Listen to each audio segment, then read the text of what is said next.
उत्पन्न एकादशी पर एकादशी माता प्रकट हुई थी, इसलिए इसे उत्पन्न कहा जाता है।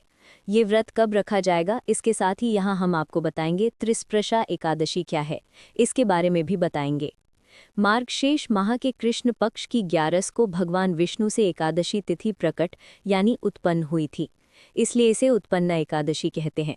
एकादशी ने समस्त देवगणों की मुरु नामक राक्षस से रक्षा की थी, इसलिए श्री विष्णु ने उन्हें वरदान दिया। भगवान विष्णु को एकादशी तिथि बहुत प्रिय है। ऐसा कहा जाता है कि जो एकादशी के दिन व्रत करता है उसे श्रीहरि की कृपा मिलती है। भगवान श्री कृष्ण कहते हैं कि युधिष्ठिर, भगवान विष्णु से वर पाकर महात्रता एकादशी बहुत प्रसन्न हुई। पुराणों में लिखा है कि दोनों पक्षों की एकादशी समान रूप से कल्याण करने वाली है। इसमें शुक्ल और कृष्ण का भेद नहीं करना चाहिए। दोनों एकादशी एक समान है और दोनों में व्रत करना चाहिए। उत्पन्ना एकादशी तिथि कब और पारण कब होगा? जो मानव हर समय एकादशी के महात्म्य का पाठ करता है उसे पुण्य फल प्राप्त होता है। एकादशी के समान पापनाशक व्रत दूसरा कोई नहीं है। इस साल एकादशी पर उत्तरा फाल्गुनी नक्षत्र और विषकुंभ योग का संयोग बन रहा है। इस साल एकादशी तिथि 15 नवंबर 2025 को 12:49 आधी रात को एकादशी तिथि शुरू होगी और अगले दिन 16 नवंबर को रात को 2:37 AM बजे समाप्त होगी। इसका पारण 16 नवंबर को 1:10 PM से 3:18 PM पारण तिथि के दिन किया जाएगा। इस दिन हरिवासर 9:09 AM बजे तक है। किस दिन रखा जाएगा उत्पन्ना एकादशी व्रत, नियमों को लेकर ये बातें जानते हैं आप? क्या है त्रिस्प्रशा एकादशी? अगर उदय काल में थोड़ी सी एकादशी हो, मध्य में पूरी द्वादशी हो और आखिर में थोड़ी त्रयोदशी हो तो वो त्रिस्प्रशा एकादशी कहलाती है। त्रिस्प्रशा एकादशी का बहुत अधिक फल बताया गया है। ये त्रिस्प्रशा एकादशी भगवान को बहुत ही प्रिय है। अगर एक त्रिस्प्रशा एकादशी को उपवास कर लिया जाए तो 1000 एकादशी व्रतों का फल प्राप्त होता है और इसी प्रकार द्वादशी में पारण करने पर सहस्त्र गुणा फल माना गया है। ऐसा कहा जाता है कि जो मनुष्य एकादशी को उपवास करता है वो वैकुंठ धाम में जाता है। उत्पन्ना एकादशी व्रत कल नोट कर लें। पूजा विधि, शुभ मुहूर्त, उपाय, मंत्र से लेकर सब कुछ। संक्षेप: उत्पन्ना एकादशी 2025 मार्गशीर्ष माह के कृष्ण पक्ष की एकादशी को उत्पन्ना एकादशी कहा जाता है। धार्मिक मान्यताओं के अनुसार इसी दिन एकादशी देवी का प्राकट्य हुआ था। धर्मशास्त्रों में इसे ऐसा व्रत माना गया है जो व्यक्ति के पाप, तनाव, कर्ज, बाधाओं और मानसिक अशांति को दूर कर देता है। मार्गशीर्ष माह की कृष्ण पक्ष की एकादशी को उत्पन्ना एकादशी कहा जाता है। धार्मिक मान्यताओं के अनुसार इसी दिन एकादशी देवी का प्राकट्य हुआ था। धर्मशास्त्रों में इसे ऐसा व्रत माना गया है जो व्यक्ति के पाप, तनाव, कर्ज, बाधाओं और मानसिक अशांति को दूर कर देता है। जो व्यक्ति ये व्रत करता है उसके जीवन में नई ऊर्जा, धन, समृद्धि और शांति आती है। इस साल ये पावन व्रत कल यानी 15 नवंबर 2025 को रखा जाएगा।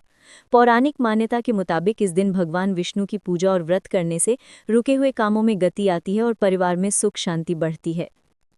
संक्षेप: मार्गशीर्ष कृष्ण पक्ष की एकादशी तिथि को उत्पन्ना एकादशी कहते हैं। कथा सुनने पढ़ने का बहुत महत्व है। व्रत कथा का पाठ करने से सभी मनोकामनाएं पूरी होने की मान्यता है। आगे पढ़ें उत्पन्ना एकादशी व्रत कथा। युधिष्ठिर ने पूछा, पुण्यमयी एकादशी तिथि कैसे उत्पन्न हुई? इस संसार में क्यों पवित्र मानी गई? मार्गशीर्ष के कृष्ण पक्ष की एकादशी के बारे में कृपा करके बताएं।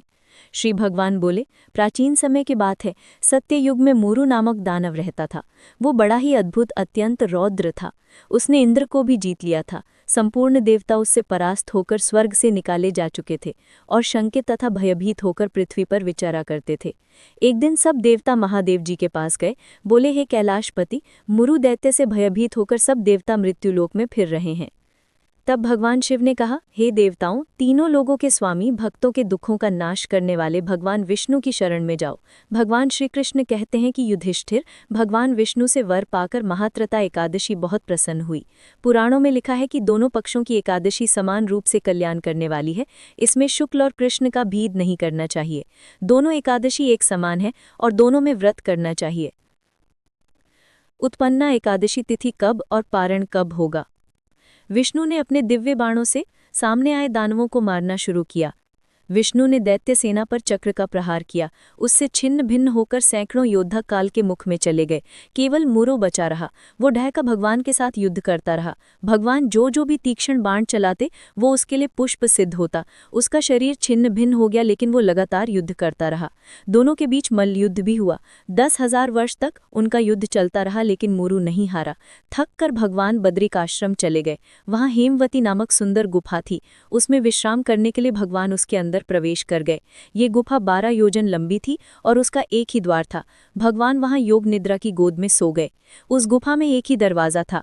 दानव मुरु भगवान को मार डालना चाहता था, इसलिए उसने भी उसी गुफा में प्रवेश किया। वहां भगवान को सोते देख उसे बड़ा हर्ष हुआ।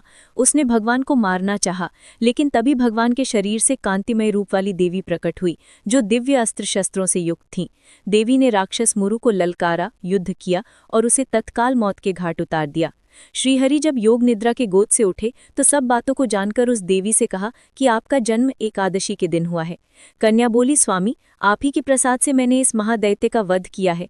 श्री भगवान ने कहा, कल्याणी, तुम्हारे इस कर्म से तीनों लोकों के मुनि और देवता आनंदित हुए हैं, अतः मुझसे कोई वर मांगो। देव दुर्लभ होने पर भी वो वर मैं तुम्हें दूंगा, इसमें तनिक भी संदेह नहीं है। वो कन्या साक्षात एकादशी ही थी। उसने कहा, अगर आप प्रसन्न हैं तो मैं आपकी कृपा से सब तीर्थों में मैं प्रधान, समस्त विघ्नों का नाश करने वाली तथा सब प्रकार की सिद्धि देने वाली देवी हूँ। जनार्दन, जो लोग आप में भक्ति रखते हुए मेरे दिन को उपवास करेंगे उन्हें सब प्रकार की सिद्धि प्राप्त हो।